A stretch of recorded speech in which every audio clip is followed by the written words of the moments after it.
Up to the conclusion of the Q2 qualifying session, Ferrari seemed to be clearly on course toward a prestigious and notable result.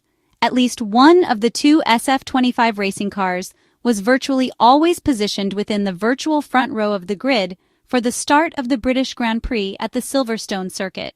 However, during the decisive Q3 qualifying session, the two drivers representing the Italian team were unfortunately relegated to the third row of the starting grid, with Lewis Hamilton occupying the fifth position and Charles Leclerc in sixth place overall. This outcome was a major disappointment and a significant setback, especially when considering the strong and promising conditions that had been built up throughout the free practice sessions held earlier in the weekend.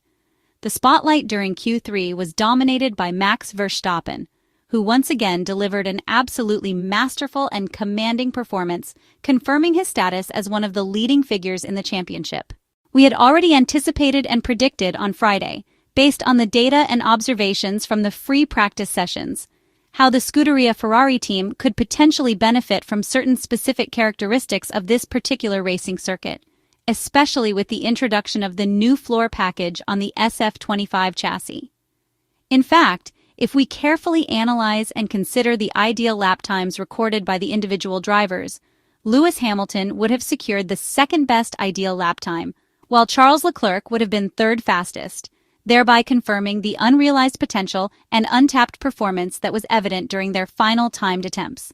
Specifically, both drivers committed a small but critical error in the last two corners of the circuit, experiencing oversteer while under traction, which negatively impacted their overall lap times. It was precisely in that section that Lewis Hamilton lost 0.195 seconds compared to his personal best time in the third sector. This small but costly slip undoubtedly deprived him of a chance to secure a coveted front row starting position. Indeed, we had concluded the analysis of the second free practice session yesterday with a clear statement that indicated the fact that the key to aiming for a front row start will be solving those small but critical problems in the slower sections of the circuit. Unfortunately, this situation did not improve for the Ferrari drivers, and they were not able to achieve the full confidence and control required to optimize their performance. Furthermore, exactly as seen in the second free practice session, Lewis Hamilton was once again the driver with the worst minimum speed on the entire grid in the slowest part of the track. We are specifically referring to turn 4, where car number 44 was unable to perform effectively in any measurable way. The insufficient rotational ability of the car severely limited this part of the circuit, which in turn made the entire lap significantly more challenging to execute. It must be noted that a portion of these problems also stemmed from the performance and behavior of the tires. The activation and warming of the tire compounds was not optimal during the qualifying runs, and as a consequence, the grip levels provided by the tires were insufficient to guarantee the necessary traction and adhesion to the track surface.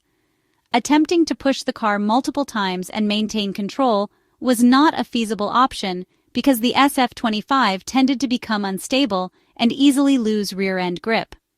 Overall, the final qualifying result should not be dismissed outright, although starting from the third row is far from ideal on a racing circuit where turbulent air created by leading cars severely disrupts the aerodynamic performance and pace of the following vehicles. Analyzing the telemetry data comparing Max Verstappen and Lewis Hamilton reveals several highly interesting insights, particularly on the topic of aerodynamic efficiency. Red Bull Racing once again confirmed its absolute supremacy in high-speed corners, where the rigidity and stiffness of the front axle plays a fundamental role in generating driver confidence and precision through the fast bends. This type of performance is strongly reminiscent of the behavior observed in the first sector at the Suzuka circuit, where Max Verstappen was able to build a substantial portion of his advantage over rivals.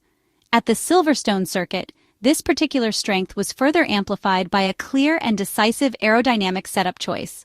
The Red Bull RB21 entered the track with the lowest downforce rear wing configuration of the entire field, yet it was supported by a floor design capable of generating abundant aerodynamic downforce. This represents a balance and synergy that Red Bull has mastered better than any other team, which allowed them to find the perfect setup combination precisely at the decisive moment. Examining the data related to speed trace, the gap in performance is immediately evident from the very first straight. Max Verstappen's speed line is noticeably higher compared to the speed line recorded by Lewis Hamilton.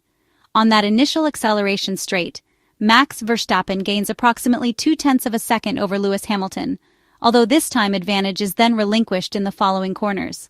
This pattern repeats itself at the Copse corner and continues up to the entrance of the Beckett's complex, where Max Verstappen gains an additional 0.2 of a second purely in terms of maximum speed. The speed differentials of plus 7 km per hour just before the Copse corner and plus 5 km per hour just prior to the Beckett's complex, compared to the British driver, are significant and thought-provoking. This performance gain can be attributed to the exceptional aerodynamic efficiency demonstrated by the Red Bull RB21 chassis. Meanwhile, the Ferrari SF25 single-seater maintained a good level of competitiveness throughout the entire weekend in the technical snake section between Turn 10 and Turn 14. However, the overall performance gain remained modest, amounting to only 50 thousandths of a second, which was an insufficient margin to compensate for the massive advantage delivered by Max Verstappen in the second sector. And Lewis Hamilton's mistake unfortunately proved to be decisive and costly. In the final section of the circuit, known as the Club Complex, the 7-time Formula One world champion arrived with a rear end that was excessively stressed and difficult to manage in terms of traction. It was precisely in this section of the track that he lost a valuable opportunity. The Briton was unable to reproduce the outstanding third sector time of 22.289 seconds that he had set during the Q2 qualifying session, a time that would have allowed him to gain at least one starting grid row position. In summary and conclusion, it is right to admit that Scuderia Ferrari's qualifying session at the Silverstone circuit was essentially wasted and thrown away. The traction problems encountered in the slow sections of the circuit, which had already been highlighted during the free practice sessions, remained unresolved and caused driving errors that, although limited in terms of raw time lost, translated into a significant drop down the starting grid order. Indeed, the pole position was only 0.2 of a second away. At this highly competitive level of Formula One racing, just a few hundredths of a second are sufficient to lose the cumulative work and effort of an entire race weekend. Qualifying for the British Grand Prix was extremely close, and in such situations, drivers are required to deliver a perfect lap. This is confirmed by what the standings would look like without the final corner. Max Verstappen would be in the lead, followed by Charles Leclerc, Lewis Hamilton, Lando Norris, Oscar Piastri, and George Russell. Based on the overall potential shown on track this weekend, the correct positions for Ferrari would have been second and third place, and starting from the first and second rows, repeating the result achieved in Spielberg would have allowed the Maranello team to approach Sunday's race differently.